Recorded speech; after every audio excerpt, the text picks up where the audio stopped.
Hey guys, what's up and welcome to Z Reviews Tech. I'm Z and this is the Vernee X 2 and I'm going to be doing a very quick unboxing and a quick review on this phone as well. So the Vernee X 2 is Vernee's first bezelless phone, and it copies obviously the Xiaomi Mi Mix itself. I'm going to open it up and see what we have here. So here we have the phone. I'm just going to put that aside and look at what else we have in the box here today. We have a charger, a China charger, a cable, screen protector, and a case, which is very nice. Obviously the case is pretty bad quality, just a TPU rubber case, but still, it's nice that they included it in the box. Alright, let's look at the phone itself. Let's remove the stickers. Always a very nice parts when receiving new phones. Remove the back as well, but I don't want you guys to see the IMEI on this.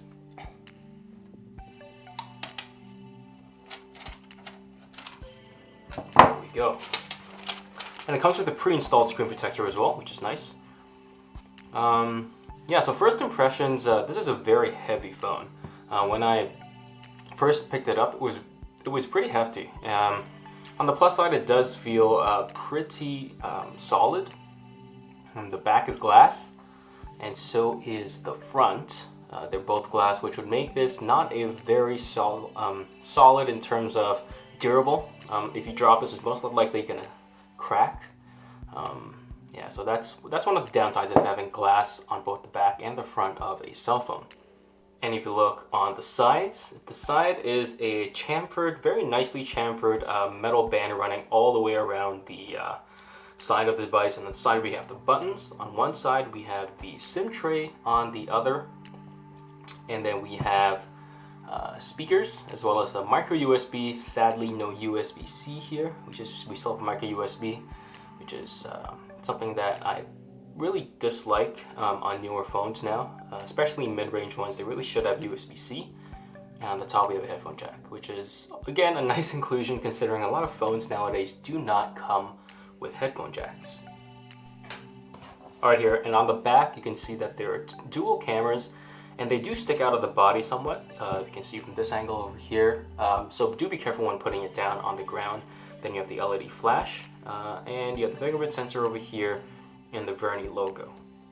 And turning the phone to the front side, there's a screen protector as well as the selfie camera on the bottom, and you can see that there is a very small area on the top for the speaker as well as a couple of sensors.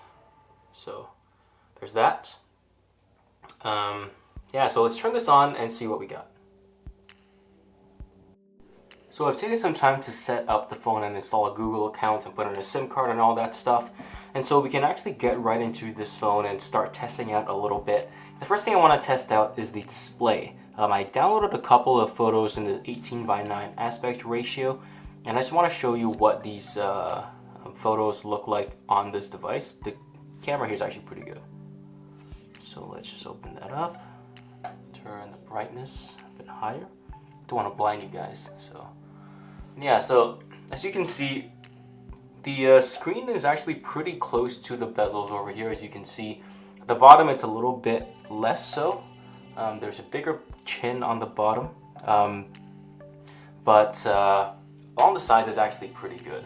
And I'm actually quite pleased with the side bezels, but not the top bezel.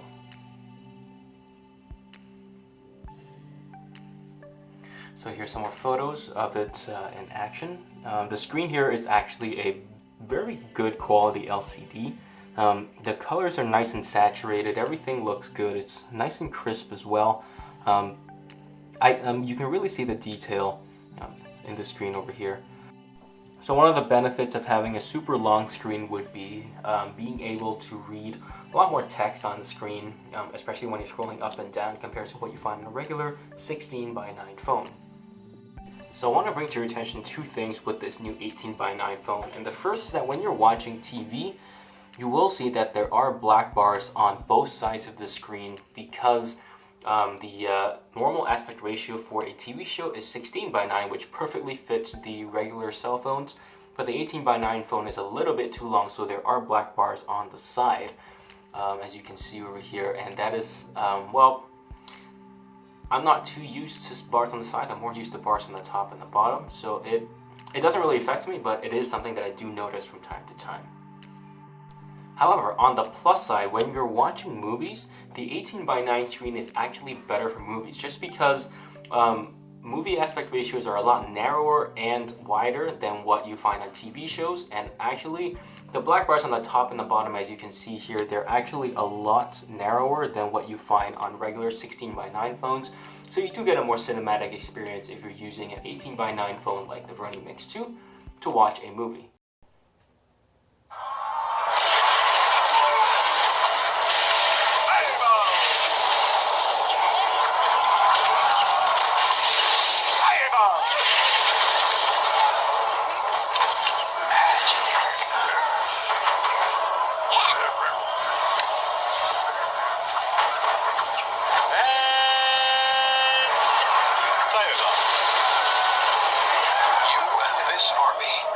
Of Clans. Download for free.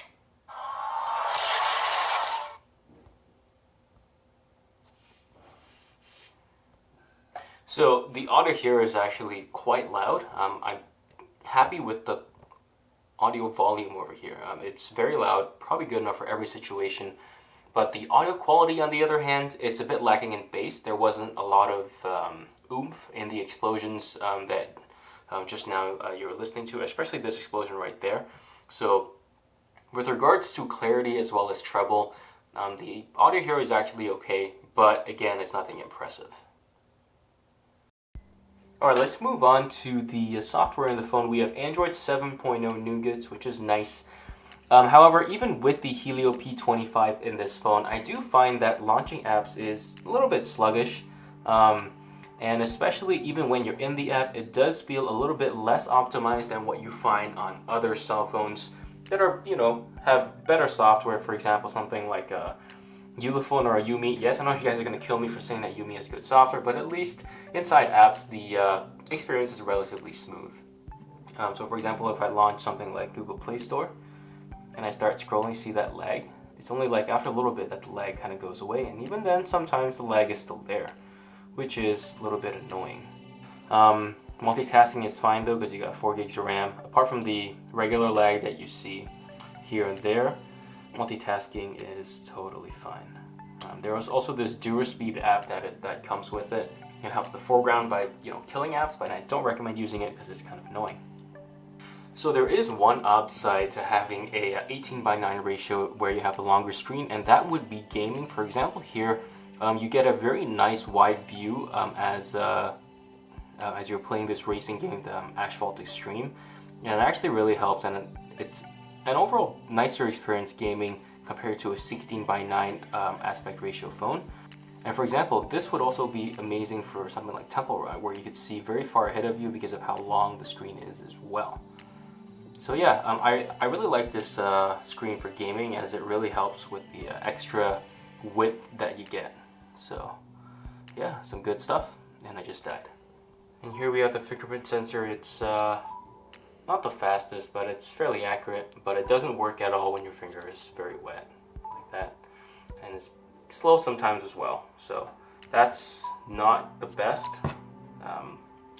Definitely could be better. So let's talk a little bit about connectivity.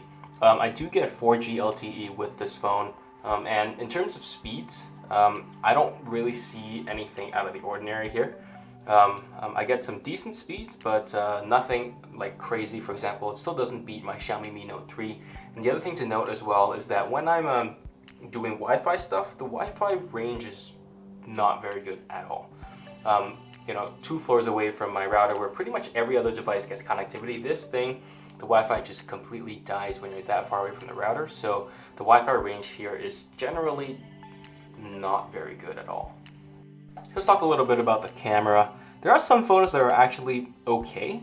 For example, if you zoom in over here, you can see that there is a fair amount of detail. It does look a little bit over sharpened, but in terms of color, it's not very good. The HDR does help with it though.